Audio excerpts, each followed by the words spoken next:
The cafe was filled with the hum of voices, muffled and indistinct, a lullaby of normalcy in a city held captive by a foreign regime. Women in fashionable dresses sipped their coffee, while men in dark coats discussed the latest news in tones that carried a tinge of uncertainty. But for one woman sitting alone by the window, the reality of the world outside seemed as distant as the warmth of the midday sun. Lucy Albrecht, her name barely known even among the resistance, was something of an enigma. To most, she was just another Parisian woman, content to fade into the background of her occupation, maintaining the facade of peace amid the chaos. She wore her fear like a second skin, hidden under the layers of a carefully chosen, simple dress, but her hands, cool with a quiet tension, betrayed her. She was not just a woman in a cafe, and not just a bystander.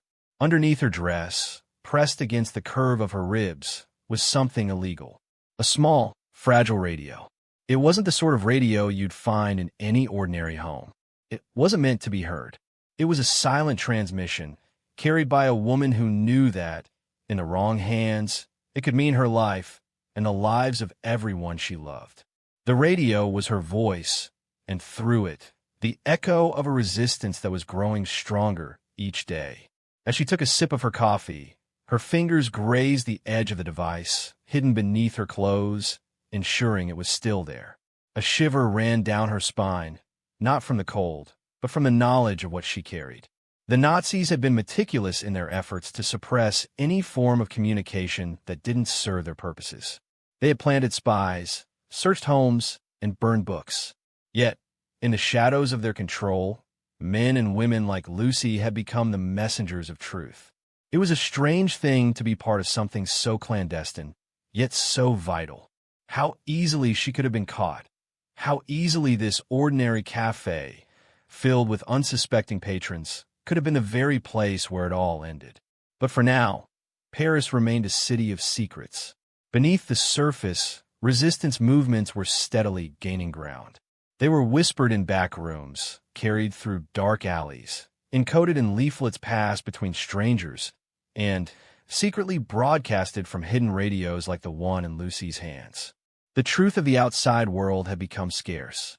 Most Parisians had stopped listening to the radio broadcasts, instead trusting only the messages they received through more subtle means. Lucy had come to understand how the Nazis had corrupted the flow of information. They could control the newspapers, the broadcasts, even the airwaves, but there was one thing they could never control: the silence. The radio she hid under her dress had once been used for music, entertainment, and the trivial chatter of civilians. But now it had become a lifeline. It was not just a device for relaying news. It had become the means through which Lucy could speak to those who would listen. Her role in the resistance had started out innocuously enough. She had been born into a world where nothing was certain, a world where survival meant adapting, even if it meant breaking every rule you had been taught. Lucy had seen the horrors of war in its early stages, had borne witness to the first waves of Nazi aggression, and had felt the weight of each new law imposed on her people. She had seen her friends disappear, heard of the arrests of her neighbors, and been forced to hold her tongue when her heart cried out for justice. Yet, she couldn't remain silent forever. There was something deeply human about the need to speak, to be heard, even in a time where the very act of listening could cost you everything. Her first encounter with the resistance had been unremarkable, at least from the outside. She had met a man on the streets, a man with a serious expression and eyes that seemed to weigh her soul. He hadn't said much to her at first. He had simply passed her a scrap of paper, folded in half, its contents written in a hastily scribbled hand. The truth is not found in the lies they tell you. Meet me at Rue du Faubourg Saint-Antoine. At first, she had ignored it, thinking it was some sort of cruel trick. But as the days went on, her own curiosity ate away at her. She could no longer escape the gnawing urge to find out what that message meant. And when she had shown up at the meeting spot, she found herself in the company of a group of individuals who were willing to risk everything to broadcast the truth. These were not soldiers or revolutionaries. No, These were ordinary people, just like her, who had decided that their lives could no longer be lived in silence. They would become the voice of those who had been silenced, the breath that would carry the flame of resistance, long after the world had tried to snuff it out. What Lucy didn't know that day was that she was already part of something far larger than herself. That tiny radio, hidden beneath her dress, was the key to a network of brave men and women who had all but vanished from the streets, who had learned how to live in the shadows. Lucy had joined a resistance that didn't just fight with weapons. It fought with words, with the power of truth, with the sheer force of their defiance against the machine that sought to smother them. The first time Lucy used the radio, it was no grand gesture. It wasn't some epic speech, nor was it a rallying cry to arms. It was a simple, almost trivial message. The truth will find its way into the light. But for Lucy, that simple phrase carried more weight than any rallying cry could. It was an act of resistance, a declaration that they would not let the Nazis control the narrative. They would not let their people live in ignorance. They would keep speaking, no matter the cost. The broadcasts, however, were far from risk-free. At any moment, the Nazis could have located the hidden transmitters and silenced the voices that defied them. The radio waves, once the lifeline of entertainment, had become an instrument of rebellion. Every night, a handful of brave souls would meet in secret locations to transmit their broadcasts. And each time, Lucy risked her life to carry out her part. Yet, there was something thrilling about it. As much as she feared being caught, she couldn't deny the exhilaration she felt when the truth flowed through the airwaves. It was as if the act of defiance itself had become a part of her being, and each broadcast was a reaffirmation of that defiance. Lucy had a voice, even if the world refused to listen to it. Her voice would travel far beyond the walls of the cafe, beyond the streets of Paris. It would be heard in hidden cellars, in underground offices, in the hearts of those who had been waiting for the truth to find them. But it was a fragile thing, this resistance. The radio broadcasts were small in comparison to the larger machinery of war, yet they had the power to change hearts and minds.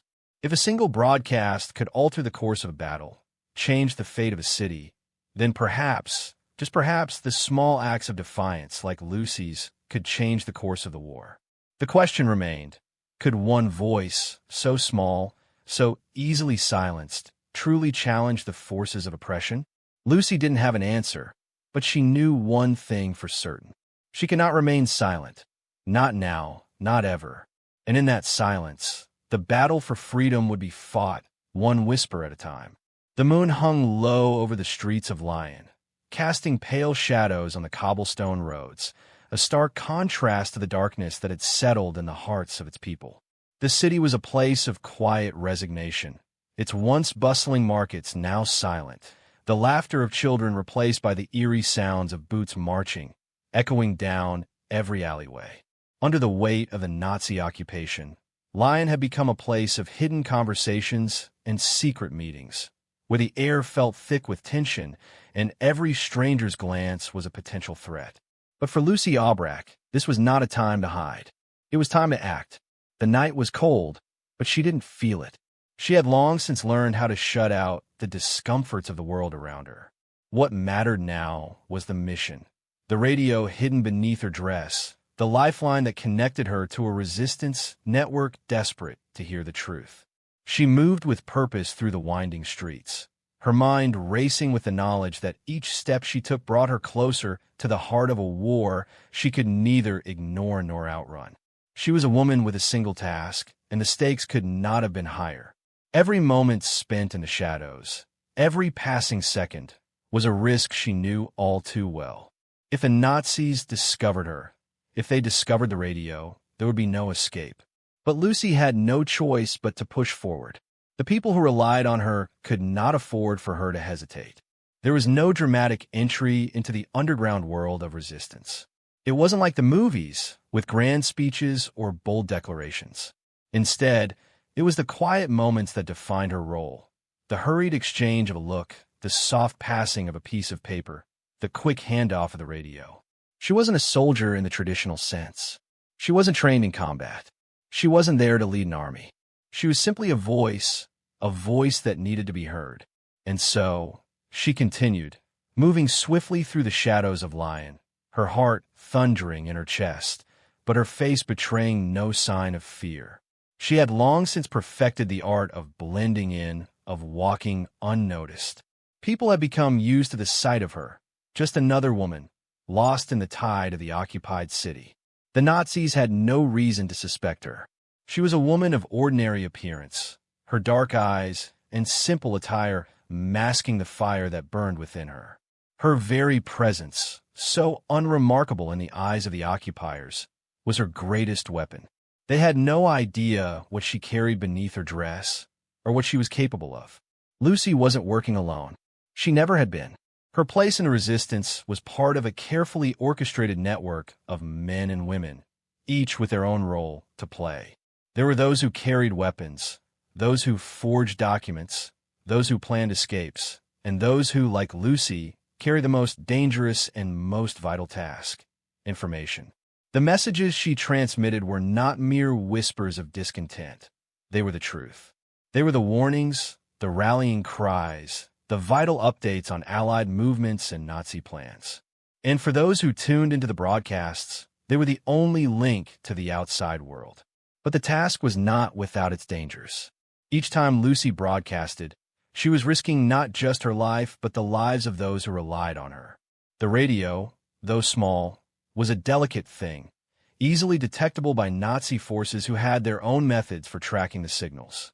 There had been others before her who had been caught, those who had thought they could outwit the enemy, only to be betrayed by their own machinery. But Lucy had no choice. The people who needed to hear the truth were counting on her, and, as the broadcast went on, she felt a growing sense of responsibility that could not be ignored.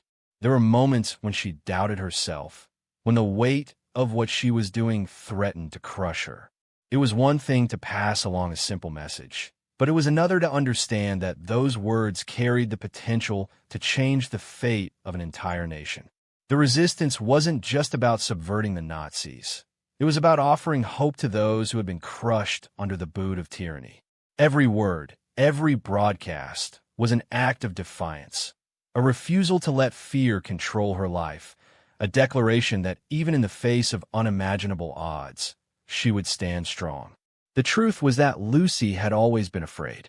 She had been raised in a world of quiet conformity, where women were expected to know their place, to follow the rules, to never step out of line.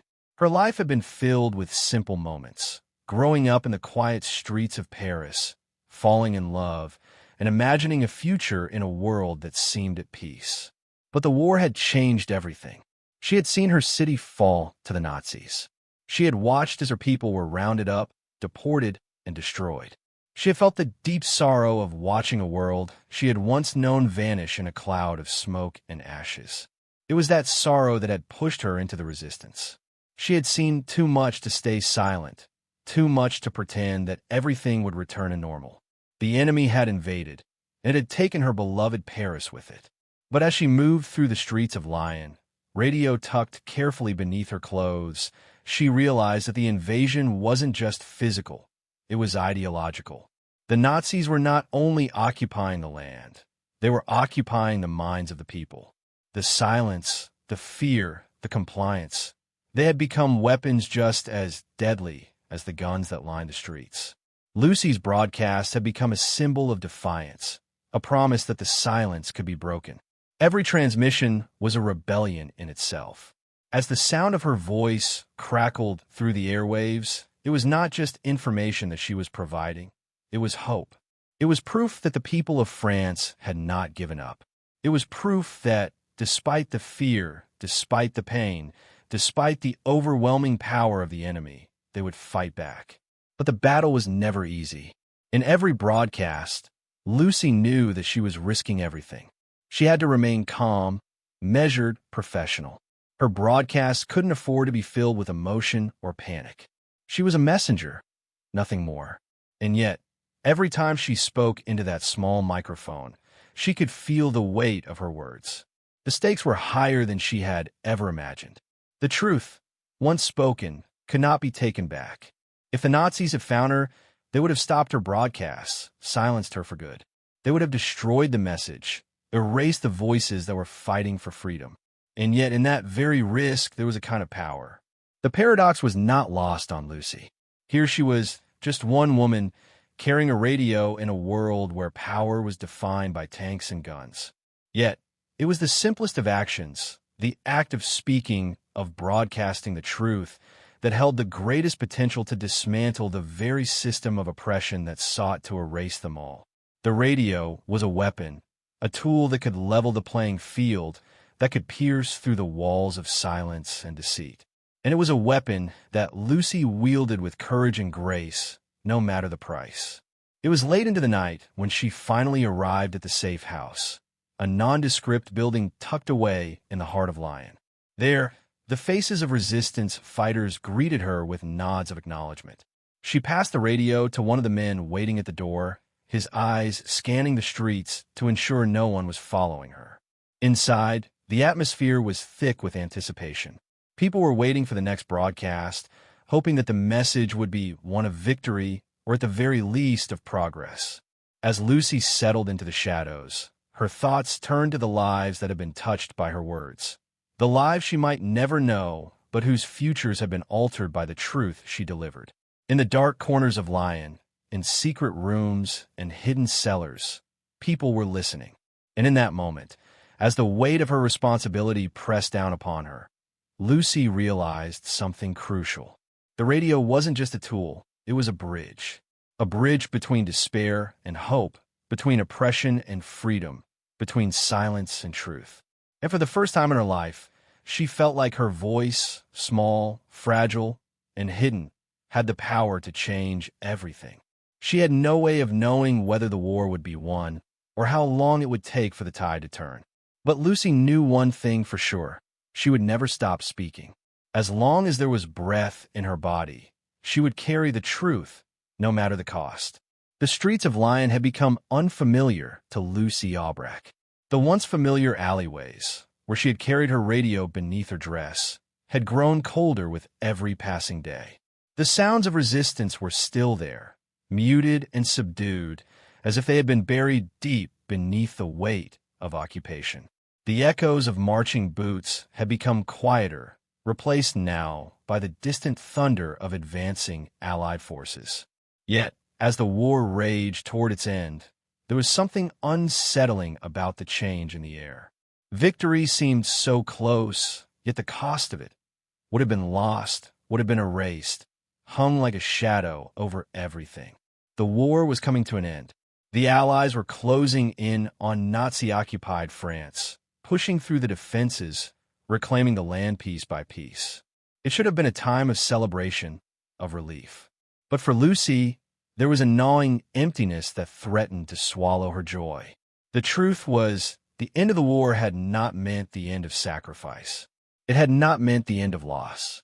And for her, it had not yet meant the recognition she so deeply deserved.